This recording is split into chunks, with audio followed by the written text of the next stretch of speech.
Bansang Japan magbibenta na ng mga malulupit na fighter jet sa iba't ibang bansa. Japan's cabinet has approved a plan to sell a next-generation fighter jet to other countries. As the Japanese cabinet has approved a plan to sell next-generation fighter jets to other nations. At spy satellites ng Amerika binantaang wawasaki ng Russia. Russia has said that it is aware of the U.S. government's deal with the private space company and has warned the U.S. government, saying such moves could make the U.S. satellites legitimate targets of the Russian foe. Naglabas ng pahayag ang Russia na hindi lingid sa kanila ang paggamit ng Estados Unidos ng commercial satellites upang gamitin sa pagmanman sa kanila. Abangan kapatid ang kompletong mga detalye, pero bago tayo magpatuloy, isang like lang po ang hinihingi ko para sa bidyong ito. Malaking bagay na po yan bilang suporta sa ating bawat ina-upload. Back to the video. Nito lang Martes mga kapatid, March 26, 2024, inaprubahan ng gabinete ng Japan ang isang plano na magbenta ng mga next generation fighter jet sa iba't ibang bansa. Ang mga fighter jet na ito ay kanilang dinedevelop kasama ng Britain at Italy, kung saan ang Japan ay unti-unti nang lumalayo sa mga prinsipyo ng post-war pacifist. Sa mga hindi po nakakaalam, pag sinabing ang isang bansa ay pacifist gaya ng sa Japan, ito po ay nangangahulugan na ang bansang iyon ay mayroong prinsipyo at advokasya na i-promote ang kapayapaan kaysa sa digmaan. Ngayon mga kapatid, ang naging desisyon na payagan ng Japan sa mga internasyonal na pagbebenta ng armas ay inaasahang makakatulong sa pag-secure ng papel ng bansa sa Joint Fighter Jet Project. Bahagi rin ito ng kanilang hakbang upang patatagin ang industriya ng armas ng Japan at palakasin ang papel nito sa pandaigdigang seguridad. Inendorso din ng gabinete ang isang revision o pagbabago sa mga arms equipment ng Japan at mga alituntunin sa paglipat ng teknolohiya. Layunin nitong upang payagan ang mga co-produced lethal weapons na ibenta sa ibang mga bansa maliban sa kanilang mga kasosyo. Ayon sa punong kalihim ng gabinete na si Yoshimasa Hayashi, ang mga pagbabago ay kinakailangan dahil sa security environment ng Japan. Ngunit sinabi rin ito na ang mga pacifist na prinsipyo ng Japan ay nananatiling hindi nagbabago. Dagdag pa ni Hayashi na upang makamit ang isang fighter aircraft na nakakatugon sa kinakailangang performance at maiwasan na malagay sa panganib ang depensa ng Japan, kinakailangan na ang mga natapos na mga produkto ng bansa ay ilipat hindi lang sa kanilang mga kasosyong bansa kundi maging sa iba pang mga bansa. At susunod din umano ang Japan sa isang mahigpit na proseso ng pag-aproba para sa pagbebenta ng fighter jet. Sinabi rin ni Hayashi na malinaw nilang ipapakita na patuloy silang susunod sa kanilang pangunahing filosofiya bilang isang mapayapang bansa. Matagal nang pinaghihigpitan ng Japan mga kapatid ang pag-export ng mga armas sa ilalim ng pacifist constitution nito. Ngunit mabilis din silang nakakagawa ng mga hakbang na luwagan ang restriction sa gitna ng tumataas na regional at global tension, lalo na mula sa kalapit na China. Ang desisyon ng pagbibigay ng go signal sa Japan hinggil sa pagbebenta nito ng mga fighter jet ay magbibigay daan din sa bansa na mag-export ng mga lethal weapons sa ibang mga bansa sa unang pagkakataon. Ang Japan ay nakikipagtulungan sa Italy at Britain upang bumuo ng isang advanced na fighter jet upang palitan ang luma nitong fleet ng American design F-2 fighter at ang Eurofighter Typhoons na ginagamit ng mga British at Italian military. Ang Japan na dati nang gumagawa ng fighter jet na mismong sarili nitong disenyo na tinatawag nilang FX ay sumang-ayon noong December 2022 na makipag-collab sa isang British-Italian program na tinatawag na Tempest para sa pag-deploy sa 2035. Ang pinagsamang proyektong ito na kilala bilang Global Combat Air Program o GCAP ay nakabase sa Britain. Umaasa ang Japan na ang kanilang mga bagong eroplano ay mag-aalok ng mga advanced na kakayahan na talagang kailangan ng Japan sa gitna ng lumalaking tensyon sa rehiyon, mga kakayahan na magbibigay ng technological na kalamangan laban sa China at Russia.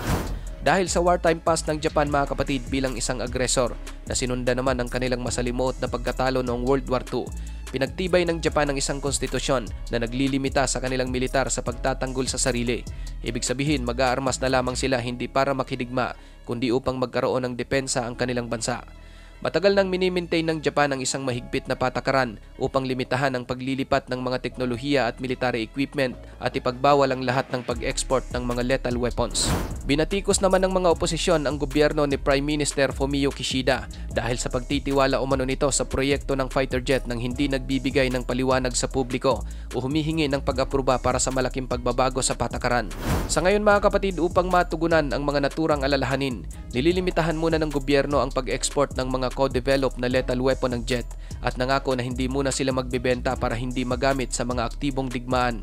Tiniyak din ng gobyerno na ang binagong guidelines sa ngayon ay para lamang sa fighter jet at kinakailangan ang pag-aproba ng gabinete. Ang mga potensyal na mamimili ay limitado rin sa 15 bansa kung saan nilagdaan ng Japan ang pakikipagsosyo sa defense partnership at mga deal sa paglilipat ng equipment. Noong 2014, nagsimulang mag-export ang Japan ng ilang non-lethal military supplies at noong Disyembre inaprubahan ito ang isang pagbabago na magpapahintulot sa pagbibenta ng 80 lethal weapon at mga component na ginagawa nito sa ilalim ng mga lisensya mula sa ibang mga bansa. Ang pagbabago ay nagbibigay daan para sa Japan na magbenta ng mga US-design Patriot missile sa Amerika.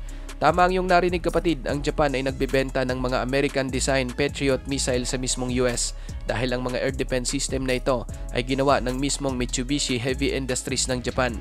Ngunit under license ito ng American manufacturers na Raytheon at Lockheed Martin.